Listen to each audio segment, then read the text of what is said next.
I'm making bullets. I'm making bullets. Ah, son of a bis. Old man Taylor coming to you from the reloading bench again. And I've done it this time. I've got a case stuck inside my sizing die. I have ripped the shell holder right off the bottom of the rim of this case. So my press cannot pull it back out. What am I going to do about it? Well, that's what we're going to talk about today. Okay, so I've put up a piece of cardboard here just so we could focus on the details of this die and what I'm doing to it. It's not lost in that background. What I've got here is a Lee sizing die. So one of the advantages of the Lee is that when I have a stuck case like this, I don't have to use a case extraction tool most of the time. It's kind of built in. It's a little bit of a process here, so let's go through it. We're going to take our collet off of our sizer and leave the sizer stuck in the case. It is part of the neck expander, and it is firmly in the case. But I want to pull this collet off. So to do that, without really disturbing much else here, I'm going to use 2 wrenches. I'm going to use a backup wrench on the die itself so it doesn't rotate, and just loosen this collet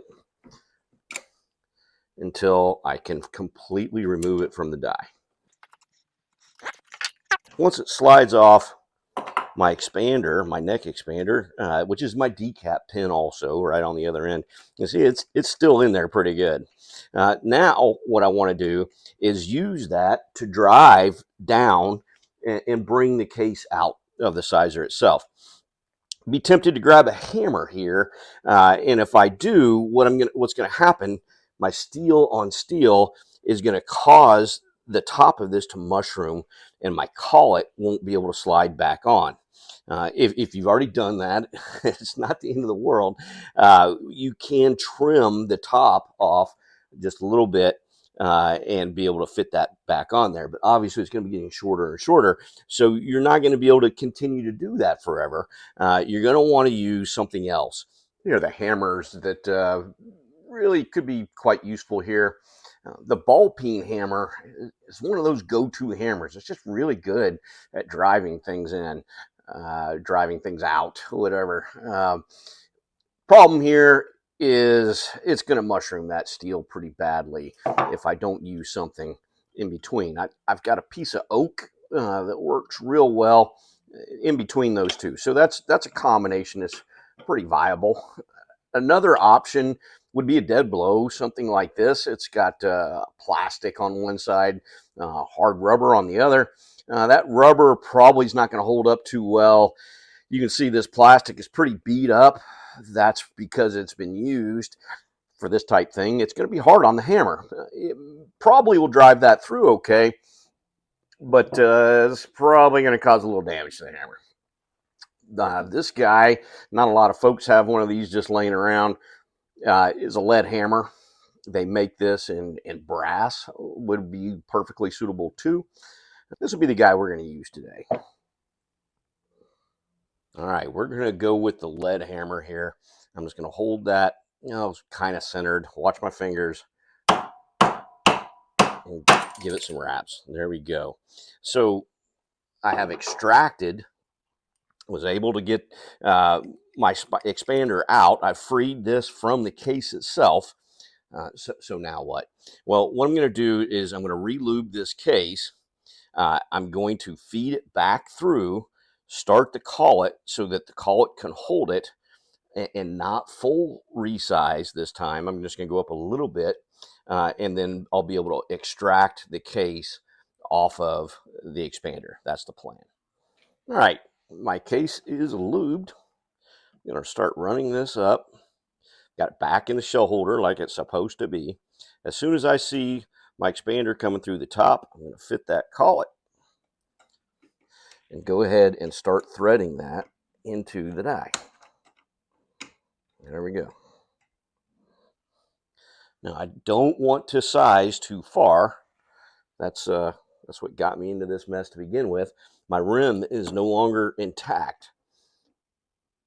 So I only want to size as far as I have to for this collet to grab my sizer nice and tight.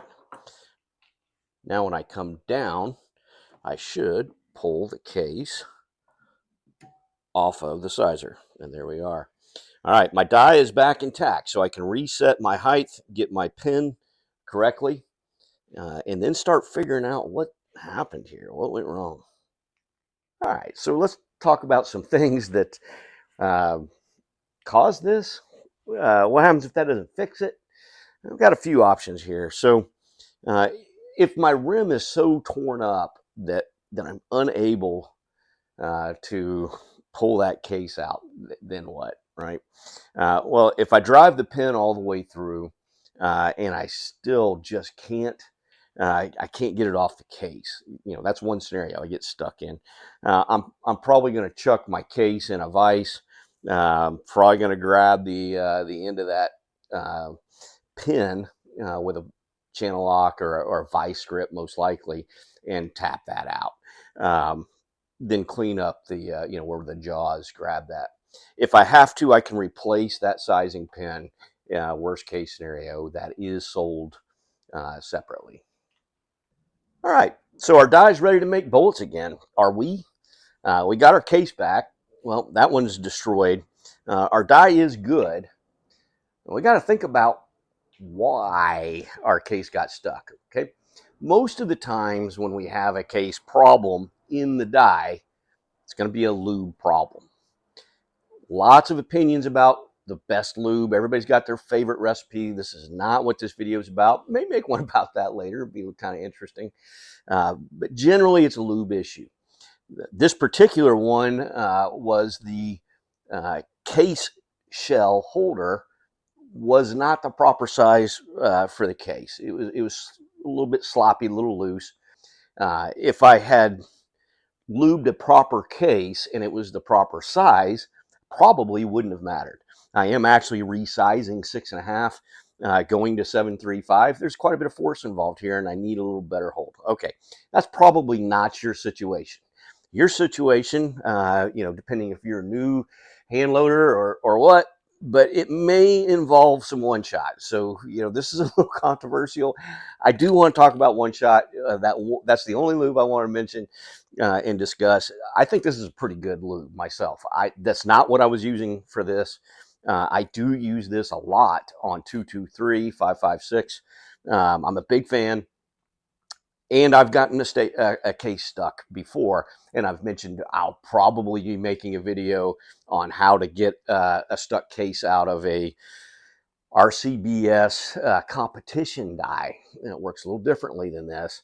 Well, that's going to be because I got a 223 stuck. Well, I'm sitting here telling you I'm probably going to get one stuck. Why am I using this lube then?